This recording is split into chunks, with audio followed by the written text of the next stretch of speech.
السلام عليكم ورحمة الله وبركاته. እንዴት አላችሁ የዚህ ገጽ ተከታታዮች? ኢንሻአላህ ያው በሰሞኑን አዲስ በቲክቶክም በዩቲዩብም አዲስ አካውንት ከፍቼ ኢንሻአላህ ስለ ቂርአት ስለ ዒልም ለመስራት አስቤ የተንቀሳቀስኩ ነው። ኢንሻአላህ ዛሬ ነው ይሄን ዩቲዩብ ገጽ የከፈትኩት። ቲክቶክ ከተከፈተ አንድ 8 ቀን ሆኖታል። እዚህ ከስር ያለው ሊንክ ላይ አስቀምጥላችኋለሁ። እየገባችሁ ወደ ቲክቶክ አካውንት ላይ የተጫኑ ቪዲዮዎች አሉ። ኢንሻአላህ እዛ እየገባችሁ ከሰፊና ጀምሬ ለማቅራት ነው ያሰብኩት። ከሰፊና ጀምረን ሹጃዓ በፈድል እያልን ኢንሻአላህ መማር የፈለገ ሰው በቴሌግራም አካውንት አለ።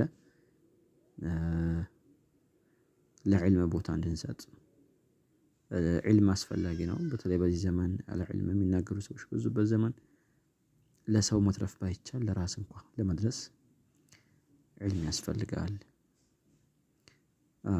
አላህ ሱብሓነሁ ወተዓላ በተከበረው ንግግሩ ነቢያችን ሰለላሁ ዐለይሂ ወሰለም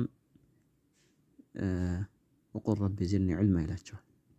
እውቀትን ጨምረኝ በለኝ ሙሐመድ ይላቸዋል ሰለላሁ ዐለይሂ ወሰለም። አላህ ሱብሓነሁ ወተዓላ ከደረጃ ሁሉ ነብይነትን ነው የሰጠው። ነብይነትን ጨምረኝ በለኝ አላለም አላህ ነብያችን ሲያዝ ማለት ነው። እውቀትን ጨምረኝ በለኝ ነው ያላቸው። እንደ እውቀት የተከበረ ነገር የለም እስልምና ውስጥ። እስልምና ካከበራቸው ነገራቶች መካከል በጣም ትልቁ ቦታ የሰጠው ከንቡዋ ቀጥሎ ዒልምን ነው። የሚያጅብ ነገር ነብዩ ሰለላሁ ዐለይሂ ወሰለም በሐዲሳቸው አልዑለማ ወረሰቱል አንቢያ ይላሉ። ዑለሞች የአንቢያ ወራሾች ናቸው ይላሉ። ለምን አንቢያዎች ይላሉ? ለሚወርቱ ዲናራን ወላ ዲርሃማ ይላሉ። አንቢያ ወርቅም ሳንቲም የብር ሳንቲም አላወረሰም። ኢነማ ወረቱል ዒልመ ዒልምን ነው ያወረሱት።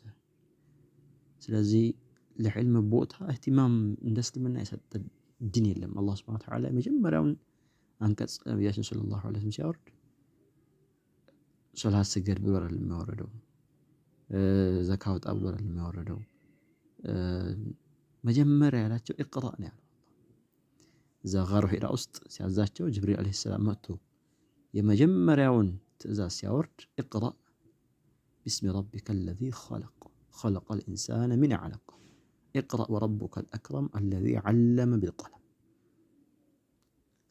አላህ እንግዲህ ለእውቀት ለማንበብ ለመቅራት የሰጠውን ቦታ በዚህ አንቀጽ ብቻ ኢህቲማም እንደሰጠ መረዳት እንችላለን። ኢንሻአላህ አላህ ሱብሓነሁ ወተዓላ እንግዲህ በተከበረው ንግግሩ አንብብ ብሎ ሲያዝ ምን ማለት ነው? እጅግ በጣም ትልቅ ነገር እንደሆነ ትልቅ ነገር እውቀት ትልቅ ቦታ እንዳለው አላህ ዘንድ እስልምናችን ዘንድ ዲናችን ዘንድ የተከበረ ነገር መሆኑን ያስረዳል። ኢንሻአላህ በተቻለ መጠን ጊዜ ብንሰጥ ማለት ነው ጥሩ ነው። ለአኸራችን ይሆነናል፣ ለቀብራችን ይሆነናል። የምናውቀው ነገር እንኳን ቢሆን ባንንቅ ማለት ነው። አሁን ችግሩ ምንድነው? ወይ አውቀዋለሁ የሚለው ነው። ይሄን አውቀዋለሁ ካለ ሰውየው ችግር ነው። የምናውቀው ነገር እንኳን ቢሆን አልሰራሁበትም ብለን መስማት አለብን አሉ ሸይኾች ይላሉ። አልሰራሁትም ብሰራበትም ሐቁን አደረስኩም የዚህን ሐዲስ የዚህን ዒልም ደረጃ ገና ነኝ አልሰራሁትም እያልን ኢንሻአላህ በተዋዱዕ ዒልም የሚገኘው ማለት ነው። ዒልም ይላሉ ኢማም ሻፊዒ ረሕመቱላህ ዐለይህ ዒልም ምንም አይሰጥህም ይላሉ። ከፈለውን ለዕልም የሰጠ ሰው ምንም አይሰጠው። ሙሉ ጊዜውን ለዕልም የሰጠ ሰው ዒልም ትንሽ ይሰጠዋል ይላሉ። ዒልምን በጣም በቀላል ነገር እንደማይገኝ ሲናገሩ ማለት ነው። ያው በዚህ ዘመን ደግሞ ወንድሞቼ እህቶቼ ዒልም ቦታ በጣም ተንቋል። አላቂዎች በዝተዋል።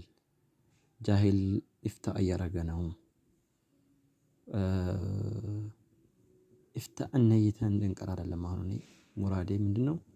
ራሳችንን ከውዥንብር ለማዳን ከጅህልና ለማዳን ከጨለማ ለማውጣት ቢያንስ ኺላፍ እንዳለ እንኳን ለማወቅ የግድ ኪታብ ማየት አለብን። የግድ ኪታብ መቅራት አለብን።